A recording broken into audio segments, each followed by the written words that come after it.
नमस्कार। आज के इस एक्सप्लेनर में बात होगी उबलते हुए पिघले स्टील की, जिसे तरल अग्नि या लिक्विड फायर भी कहा जा सकता है। कैसे इस खौलते बेकाबू कच्चे माल को उन मजबूत और शानदार उत्पादों में ढाला जाता है जो हमारे रोजमर्रा के इंफ्रास्ट्रक्चर की नींव रखते हैं। सच मानिए, ये पूरी इंजीनियरिंग किसी जादू से कम नहीं है। चलिए सीधे शुरू करते हैं।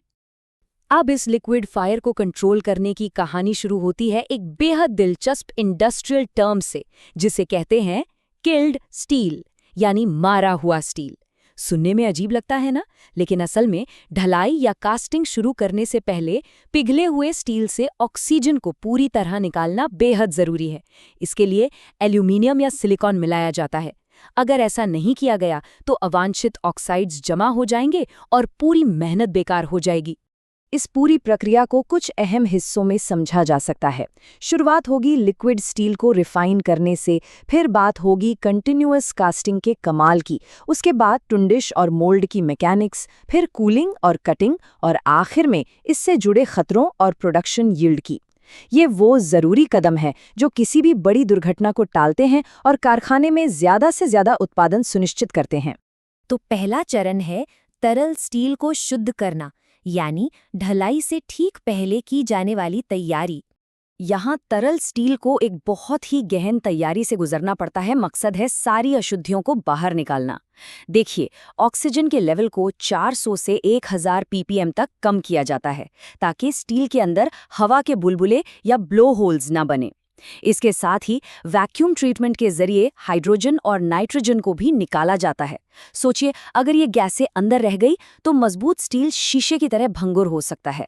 इसके अलावा हाई बेसिसिटी स्लैग और आर्गन फ्लो के जरिए सल्फर और कार्बन को भी एकदम सटीक लेवल पर लाया जाता है। अब चलते हैं दूसरे अहम हिस्से की तरफ, जो है कंटिन्यूअस कास्टिंग प्रोसेस। चलिए कारखाने के अंदर का माहौल समझते हैं। इस पूरी मशीन का डिज़ाइन एक तरह का चक्रव्यूह है। ये वो जगह है जहां उबलता हुआ एकदम शुद्ध स्टील सिर्फ 2 घंटे से भी कम समय में एक ऐसे ठोस आकार में ढल जाता है जिसे आगे इस्तेमाल किया जा सके।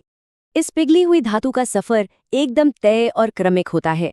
ये बिना रुके लैडल से निकलकर टुंडिश, फिर मोल्ड, सेकेंडरी कूलिंग और आखिर में कटिंग यूनिट तक पहुंचता है। इसे ही निरंतर ढलाई या कंटिन्यूअस कास्टिंग कहते हैं, क्योंकि ये फ्लो कहीं भी टूटता नहीं है। तीसरे चरण में टुंडिश और मोल्ड की मैकेनिक्स की बात होगी, यानी इस भयंकर अराजकता या केओस को असल में कंट्रोल कैसे किया जाता है। यहाँ एंट्री होती है टुंडिश की। ये असल में एक बहुत ही ज़रूरी बफर है। इसमें लगे बैफल्स और डैम इस बात का ध्यान रखते हैं कि तरल स्टील एक जगह जमा हो, उसका बहाव एकदम स्थिर हो जाए, और सबसे ज़रूरी बात, जो भी ऑक्साइड की अशुद्धियाँ बची हैं उन्हें अलग होने का पूरा समय मिल सके।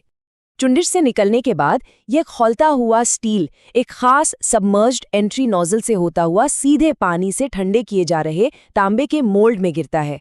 तांबे का इस्तेमाल कोई इत्तेफाक नहीं है, यह गर्मी को बहुत तेजी से सोखता है, और यहीं पर पहली बार स्टील एक ठोस बाहरी आवरण या शेल बनाना शुरू करता है। अब यहाँ एक बहुत ही दिलचस्प इंजीनियरिंग काम करती है। अगर ठंडा होता हुआ स्टील दीवारों से चिपक गया तो पूरी मशीन टूट सकती है। इसलिए ये मोल्ड लगातार ऊपर नीचे दोलन करता है, जिसे ऑसिलेट कहते हैं। इसे नेगेटिव स्ट्रिप कहा जाता है, जहाँ नीचे जाने की स्पीड स्टील के बाहर निकलने की स्पीड से ज़्यादा होती है। ये तकनीक दरारों को भर देती है और किसी भी विनाशकारी ब्रेकआउट को रोकती है। और इस बेहद खतरनाक और हाई रिस्क माहौल में एक मोल्ड फ्लक्स पाउडर का लगातार इस्तेमाल किया जाता है। ये पाउडर हवा को अंदर जाने से रोकता है ताकि स्टील दोबारा ऑक्सीडाइज न हो जाए, गर्मी को अंदर बनाए रखता है, अशुद्धियों को सोख लेता है, और सबसे बढ़कर मोल्ड की दीवार और जमते हुए स्टील के बीच एक चिकनी परत बना देता है। चौथा चरण है कूलिंग, बेंडिंग और कटिंग, यानी उस आकार को पूरी तरह से ठोस और पक्का बनाना। जैसे ही धातु का खोल मोल्ड से बाहर आता है, इसके अंदर अभी भी भयंकर गर्मी होती है। इस गर्मी को बहुत ही सावधानी से बाहर निकालना होता है। इसके लिए सेकेंडरी कूलिंग चेंबर में 3 तरीकों का इस्तेमाल होता है: रेडिएशन, रिटेनिंग रोलर्स के संपर्क से होने वाला कंडक्शन, और पानी की बारीक बूंदों के छिड़काव से होने वाला कन्वेक्शन। अब चूंकि ये स्ट्रैंड घुमावदार रास्ते से आ रहा है, तो इसे क्षैतिज या हॉरिजॉन्टल करने के लिए सीधा करना पड़ता है। अनबेंडिंग की इस प्रक्रिया में बाहरी हिस्से पर बहुत ज्यादा दबाव पड़ता है। इसलिए इसे सिर्फ एक जगह से नहीं बल्कि कई अलग-अलग पॉइंट से धीरे-धीरे सीधा किया जाता है ताकि धातु में कोई बड़ी दरार ना आ जाए। इतनी भयंकर कूलिंग और अनबेंडिंग के बाद जब ये ठोस स्टील पूरी तरह से नियंत्रण में आ जाता है तो कट ऑफ मशीन इसे खास टॉर्च या मैकेनिकल शीयर की मदद से तय की गई लंबाई के हिसाब से काट देती है। अब आते हैं आखिरी और 5वें चरण पर, खतरे, दोष और उत्पादन क्षमता। इस पूरी प्रक्रिया में दांव पर क्या लगा है, चलिए ये समझते हैं। इस पूरी फैक्ट्री में गलती की कोई गुंजाइश नहीं है। मार्जिन ऑफ एरर न के बराबर है। अगर मोल्ड में सख्त ऑक्साइड जमा हो जाए जिसे चोकिंग कहते हैं, या समय से पहले स्टील जम जाए जिसे फ्रीजिंग कहते हैं, तो मुसीबत खड़ी हो सकती है। और सबसे भयानक है ब्रेकआउट, जब तरल आग यानी पिघला हुआ स्टील अपने ठोस खोल को तोड़कर बाहर बह निकलता है।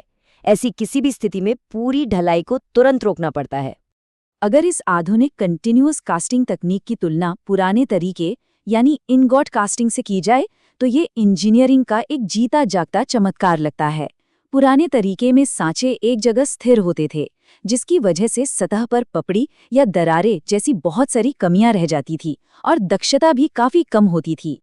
पुरानी इनगॉट कास्टिंग में उत्पादन क्षमता घिरकर 80% तक रह जाती थी। इसका सीधा सा मतलब है कि इतनी मेहनत से रिफाइन किया गया 20% बेशकीमती स्टील बस बर्बाद हो जाता था। लेकिन इसके एकदम उलट आज की ये शानदार कंटिन्यूअस कास्टिंग मशीनें नियमित रूप से 95% से भी ज्यादा की बेहतरीन यील्ड हासिल कर रही हैं।